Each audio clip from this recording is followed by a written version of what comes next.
ፖሊስ በመጨረሻም በ95 ሄክታር መሬት ጫፍ ላይ በሚገኘው በዚህ ኮንቴነር ውስጥ ያገኘው እጅግ ዘግናኝ ነገር በፍጹም ማንም አልጠበቀም። ውድ ቤተሰቦቼ እንዲሁም አዲስ ሆናችሁ ይህን ቪዲዮ የምትመለከቱ ሰላማችሁ በያላችሁበት ይብዛላችሁ እያልኩኝ ዛሬም እንደተለመደው በአዲስ ታሪክና እጅግ በአስገራሚ ታሪክ መጥቻለሁ።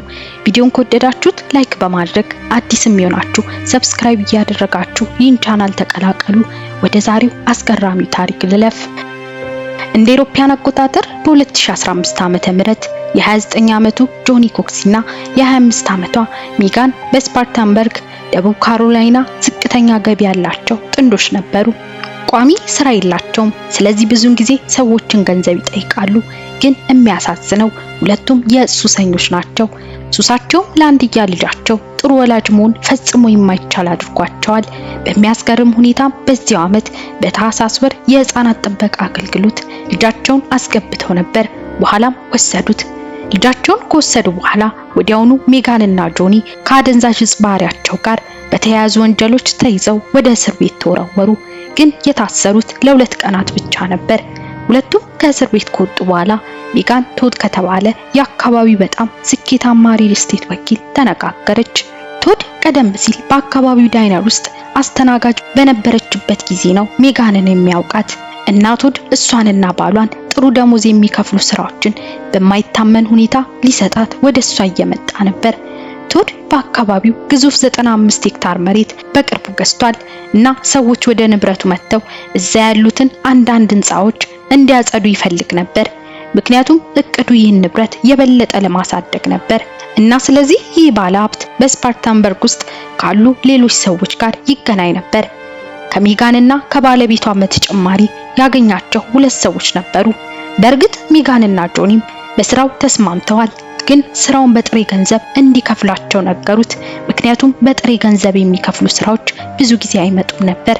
ስለዚህ በዚያው ዓመት ታህሳስ 19 ሜጋን እናቷን አነጋግራ ስለዚህ የስራ እድልና የት እንደምትሰራና ምን እንደምታደርግ ሁሉ ነገረቻት። ከዚያ እሷና ጆኒ ወደዚህ የሚሰራበት ቦታ መጡ። ቦታው ትልቅ ደን ከቦታል። ከቦታው ሲደርሱ ቶድ የያዘው 95 ሄክታር መሬት ነበር እና በዚህ ጫካ መሃል ላይ ጆኒና ሜጋን የማጽዳት ኃላፊነት የሚወስዱባቸው ጥቂት ህንጻዎች ነበሩ። ስለዚህ ያንን ህንጻ እስኪያገኙ ድረስ በድጋሚ ወደ ጫካው መሄድ ጀመሩ። ከ3 ቀናት በኋላ የሜጋን እናት ከሷ ጋር ለመገናኘት ሞከረች፣ ግን አልቻለችም። እናም ጆኒ ጋም ስትሞክር ከሱ ጋር እንደዚያው መገናኘት አልቻለችም። ጥንዶቹ ከአደንዛዥ ዕፅ ጋር የተገናኘ ታሪክ አላቸው። የሜጋን እናትም በጣም መጥፎን ነገር አሰበች። ምናልባት ከመጠን በላይ ዕፅ ወስደዋል የሚል ነበር። ከዚያም በጣም ደነገጠች። በፍጥነትም ወደ ሜጋንና ጆኒ ቤት ሄደች። እናም እነሱ እዚያ የሉም። ይህን ሰዓት ይቺ እናት ሆዷ አንድ መጥፎ ነገር ይነግራት ጀመር። በኋላም በጣም ተጨነቀችና ፖሊስ ጠራች። ፖሊስ ምርመራውን የጀመረው የዚህ ንብረት ባለቤት ከሆነው ቶድ ካብ ጋር በመነጋገር ነው። ምክንያቱም ከመጥፋታቸው በፊት ካያቸው የመጨረሻዎቹ ሰዎች መካከል አንዱ እንደሆነ ይገመታል። ነገር ግን ቶድ ሲያናግሩት ከነሱ ጋር የነበረው ግንኙነት ውስን እንደነበር ነገራቸው። ህንጻውን አጸዱ፣ ከፈልኳቸው፣ ከዚያን አልተገናኘንም አላቸው። ፖሊስ ምንም እንኳን ለጆን ወይም ለሜጋን ቤተሰብ ይህንን ባይነግሩም የፖሊስ ኃይሉ ምናልባት ጥንዶቹ በተከፈላቸው ገንዘብ ዕፅ ለመግዛት ሄደው ሳይሆን አይቀርም ብለው ጥርጣሬ ያደረባቸው። 2 ቀናት አለፉ፣ ግን ጥንዶቹ ሳይመጡ ቀሩ። 2 ሳምንታት፣ ከዚያ 2 ወራት አለፉ እና ብዙም ሳይቆይ ጉዳዩ እየተቀዛቀዘ ሄደ። እንደ ኢሮፓያን አቆጣጠር ነሐሴ 31 ቀን 2016 ጥንዶቹ መጥፋታቸው ከተገለጸ ከ8 ወራት በኋላ በስፓርታንበርግ 2 ተጨማሪ ነዋሪዎች ጠፉ። እነዚህ የ30 ዓመቷ ካይላ ብራውን እና የወንድ ጓደኛዋ የ32 ዓመቱ ቻርሊ ካርቨር ነበሩ። ጥንዶቹ የፍቅር ጓደኝነት የጀመሩት ለ1 ወር ያህል ብቻ ነው። ነገር ግን ቻርሊ ካይላን ከቤተሰቡ ጋር በማስተዋወቁ ግንኙነታቸው ጠንካራ ነበር። ካይላና ቻርሊ ከሱስ ጋር ወይም ከገንዘብ ነክ ጉዳዮች ጋር እየታገሉ አልነበሩም። ቻርሊ በአካባቢው የህትመት ስራ ይሰራል። ካይላ ደግሞ በከተማ ዙሪያ ያልተለመዱ ስራዎችን በመስራት ኑሯን የምትመራ ነበረች። እንደ ቤተሰቦቻቸው ገለጻ ጥንዶቹ በህይወታቸው በጣም ደስተኞች ናቸው። ነገር ግን ከኦገስት 31 ቀን ምሽት ጀምሮ ካይላና ቻርሊ የጽሁፍ መልእክቶችን መመለስ ወይም የስልክ ጥሪዎችን መመለስ አቁመዋል። የቻርሊ አባት በተለይ ከቻርሊ ጋር ቅርብ ነበር። እናም ይህ ድንገተኛ ጸጥታው አስደንግጦታል። ግን ይመለሳል ብሎ ሲጠባበቅ የሚቀጥሉት 2 ቀናት ተቆጠረ። ወደ ከይላም ሲሞክር ጥሪዋን አታነሳም። ከ48 ሰዓታት ጸጥታ በኋላ የቻርሊ አባት በመጨረሻ መኪናውን ይዞ ወደ ልጁ ቤት ሄደ እና እዚያ ሲደርስ ቤቱ የለም። ከዚያ ወደ ከይላ ቤት በመኪና ሄደ። እሷም አልነበረችም። የአባትም በፍጥነት ፖሊስ ጠራ እና እንደጠፉ ተናገረ። ፖሊስ ሊመራው የሚችለው ምንም አይነት የምርመራ ፍንጭ አልነበረውም። እናም ምርመራቸውን ለመጀመር ያደረጉት ነገር በመሰረቱ በቻርሊና በከይላ ህይወት ውስጥ ያሉ ጓደኞችን፣ ቤተሰብ፣ ቀጣሪዎችንና የሥራ ባልደረቦችን ሁሉንም ሰው ቃለ መጠየቅ ማድረግ ብቻ ነበር። ነገር ግን እነዚህ ጥንዶች ወዴት እንደሄዱ ማንም አያውቅም። ስለዚህ በመጀመሪያ የምርመራ የትም አልደረሰም። ነገር ግን ፖሊስ እንደጠፉ ከተገለጸ ከ2 ወራት በኋላ በመጨረሻም የየራሳቸውን የሞባይል መዝገብ ለማየት የሚያስችል የፍተሻ ማዘዣ አገኙ እና የከይላን የሞባይል ስልክ ሲጠራ የሚያመለክተው የጥሪ አቅጣጫ 95 ሄክታር መሬት ያለበት ቦታ እንደሚገኝ አወቁ። እናም ወዲያውኑ ፖሊስ ይህንን 95 ሄክታር መሬት ንብረት ለመፈለግ የፍተሻ ማዘዣ እንዲሰጠው አደረገ። ከዚያም ወደዚያ ቦታ የፖሊስ ቡድን አመራ። በተመሳሳይ ጊዜ ሌላ የፖሊስ ቡድኖች ከሱ ጋር ለመነጋገር ከዚህ ንብረት 20 ደቂቃ ያህል ርቆ ወደሚገኘው ቶድ ቤት ሄዱ። ፖሊሶች በቀጥታ ይህን ሰው አገኙት። ከፊቱ አንዳች አጠራጣሪ ነገር እንዳለ ተረዱ። ወዲያውም ጥንዶቹ የት እንዳሉ ጠየቁት። እሱም በፍጹም እነሱ ያሉበት ቦታ እንደማያውቅ ነገራቸው። የሚሰራ ስራ ሰጧቸው። ሰርተው ሲጨርሱ ከፈልኳቸው፣ ከዚያም ተለያየን አለ።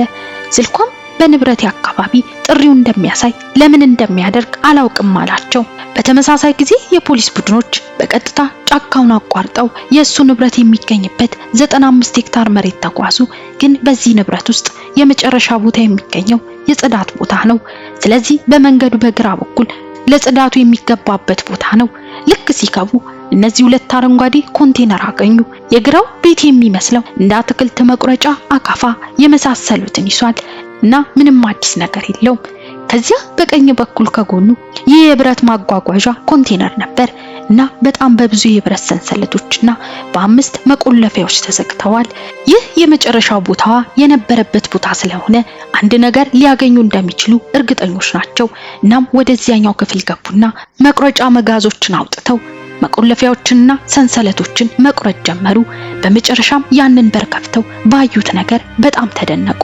ካይላ ትጥፍጥፍ ብላ አንገቷ ላይ የብረት ሰንሰለት ታስሮ ተገኘች። እጇም እንዲሁ በካቴና ታስራ ነበር። ነገር ግን በህይወት ነበረች። እሷ ላይ ያለውን ሰንሰለት አወጡና እሷንም ወደ ውጭ አወጧት።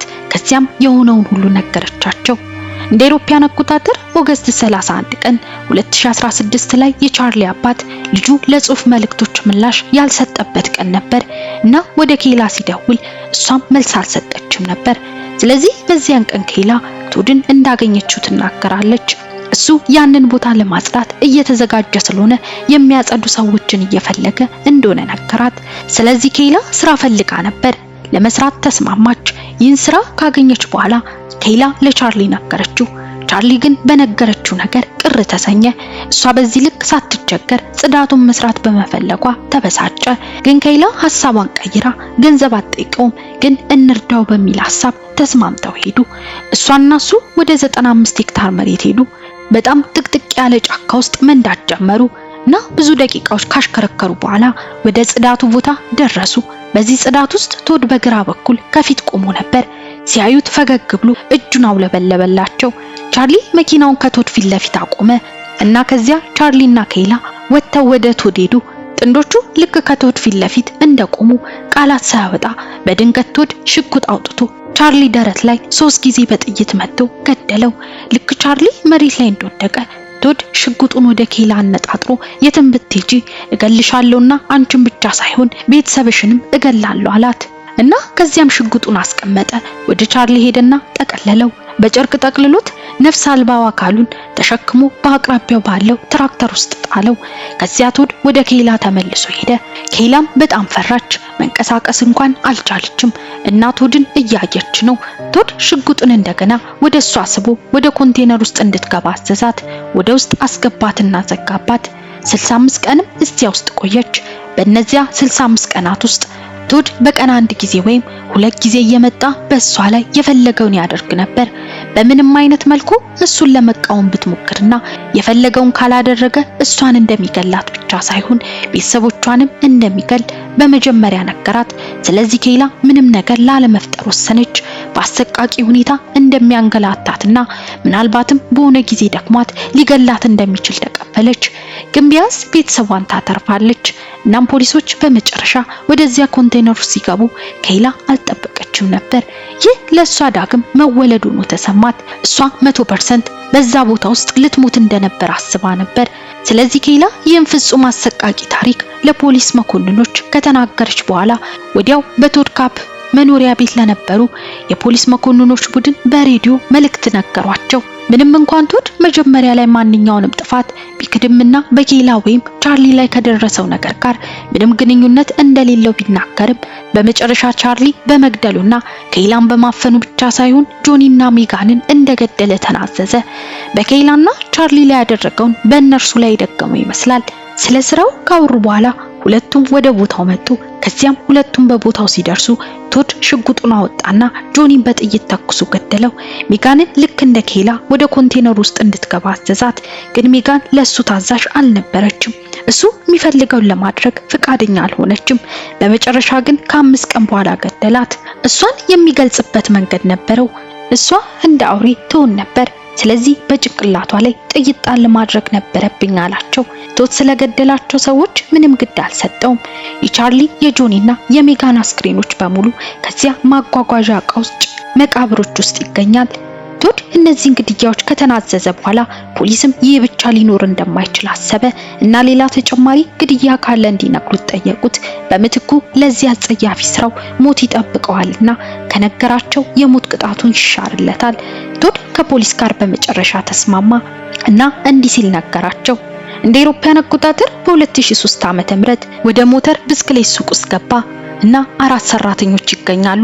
ሞተር ሳይክሎቹን የነዳበት ሁኔታ መጥፎ እንደነበር ነገሩት። ግን ንግግራቸው እንዲሁ የጨዋታ ነበር። ነገር ግን ቶድ እንደ ፍጹም በደል ወስዶታል እና ንዴቱን ሊቆምለት አልቻለም። ስለዚህ በጠራራ ፀሐይ ወደ መደብሩ ተመልሶ ሁሉንም በጥይት ገደለ። ከዛ ሁሉም መሬት ላይ ከወደቁ በኋላ በእያንዳንዳቸው ላይ ተራምዶ በእያንዳንዱ ጭንቅላታቸው ላይ ተጨማሪ ዙር ተኩስ ጨመረ። ስለዚህ ቶድ ይህን አስከፊ ታሪክ ለፖሊስ ሲነግር ስለ ጉዳዩ ምንም ያልመሰለው ቸልተኛ ነበር። ይህን ሲነግራቸው እንኳን እየሳቀ ነበር። እንዲያውም ለፖሊስም ኩራት ይሰማኛል ብሎ ይፎክር ጀመር።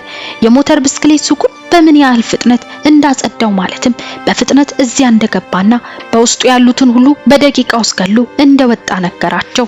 ብዙ አያስገርምም። የፖሊስ መኮንኖችም የጦር መሳሪያ ስለነበረው ምን ያህል ቀልጣፋ እንደነበር ተገነዘቡ። እነዚህ 4 ግድያዎች ቶድ የሚናዘዘው ተጨማሪ ግድያዎች ብቻ ናቸው እና የሞት ቅጣትን ለማንሳት በቂ ናቸው።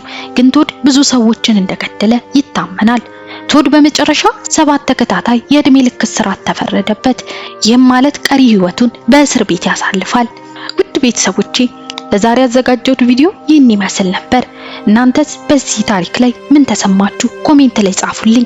ቪዲዮ ከተመቻችሁ ላይክ በማድረግ አዲስም ሆናችሁ ሰብስክራይብ እያደረጋችሁኝ ቻናል ተቀላቀሉ።